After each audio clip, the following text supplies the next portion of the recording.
አሰላሙ አለይኩም ወራህመቱላሂ ተዓላ ወበረካቱ። ሰላም ጤና ይስጥልኝ የተከበራችሁ የበልግ ሚዲያ ቤተሰቦች፣ ዛሬ ደግሞ ይዤላችሁ የመጣሁት በጣም አሳዛኝ፣ በጣም አሳማሚ፣ አስከፊ የሆነ የአንድ ቤተሰብ ሙሉ የቤተሰብ አባላቱ የሞቱበት አደጋ ነው ይዤላችሁ የመጣሁት ማለት ነው። በጣም ያማል፣ በጣም ያሳዝናል። ህዳር 12 2018 ነው የተከሰተው ማለት ነው። አጠቃላይ መረጃውን እንግዲህ አቀርብላችኋለሁ ማለት ነው። በአንድ ቤተሰብ አባላት ውስጥ በተመረዘ ምግብ የሞቱ ሰዎች ወደ 7 ደርሷል ማለት ነው። ይህም እንግዲህ በምን እንደሆነ አልታወቀም። የተመረዘ ምግብ ነው የሚል ነው መረጃ የቀረበው ማለት ነው። አሳዛኝ ዜና ነው። ወደ ዜናው ጉራጌ ዞን የመስቃን ወረዳ 8 የቤተሰብ አባላት በአብሮነት እራት ተመግበው በጠና ከታመሙ 7 ሰዎች ሕይወታቸው ማለፉን ፖሊስ ገለጸ። የመረጃው አሳዛኝነት እንዲህ ሲል ይጀምራል።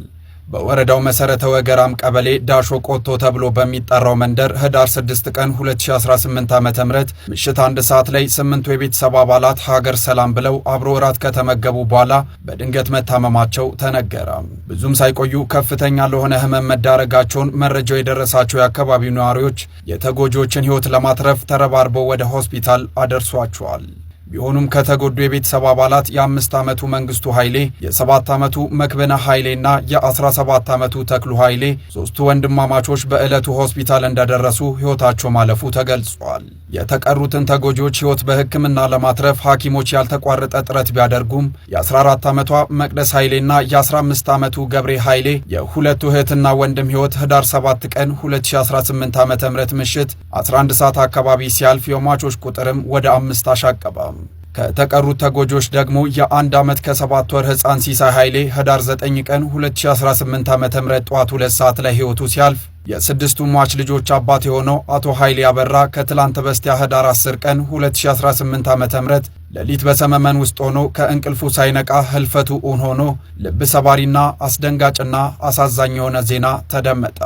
የባለቤቷንና የ6 ልጆቿን ህልፈት ለማወቅ ያልታደለችው ወይዘሮ ዳመነሽ ደንበል በሚኒሊክ ሆስፒታል በከፍተኛ የጥንቃቄ ክፍል ውስጥ ሆና በሕክምና እየተረዳች በህይወት መኖሯም ተገልጿል። ታዲያ ተጎጂዋ ቤተሰቧን በጅምላ ወደ ሞት ያዳረገውን ጉዳይ ልትተርክ በህይወት ትተርፍ ይሆን ወይስ እሷም የባለቤቷንና የልጇ ጣፋንታ ገጥሟት ከቤተሰቧ አንድም ለነጋሪ ሳይተርፍ በጅምላ እቺን ዓለም የመሰናበቻ አሳዛኝ ዜና ይደመጣል ለሚለው ጥያቄ የቀናት ጉዳይ እንደሆነ ፖሊስ አሳውቋል።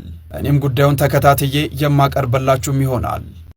ለዚህ ዩቲዩብ ቻናል እንግዲህ አዲስ የሆናችሁ ሰብስክራይብ እያደረጋችሁ፣ ነባሮች ደግሞ ላይክ እያደረጋችሁ ማለት ነው። የዛሬው እንግዲህ ይህ አሳማሚና ከባድ ዜና ነው ማለት ነው። ሁሉም እንግዲህ ቤተሰቦች አዘን ላይ ነው ማለት ነው ያሉት። አንድ እናት ናት እንግዲህ የቀረችው። የእሷም ሁኔታ እንግዲህ መረጃው እንግዲህ በተመረዘ ምግብ ነው ወይስ ደግሞ በሌላ ነው የሚለው የተጣራ ይሆናል ማለት ነው። በጣም የሚያምነው በጣም ከፍተኛ ድንጋጤ የሚያመጣ ነው ማለት ነው። የዛሬው ውሏችን ይህን ይመስላል እንግዲህ። ወሰላሙ አለይኩም ወረህመቱላሂ ተዓላ ወበረካቱ።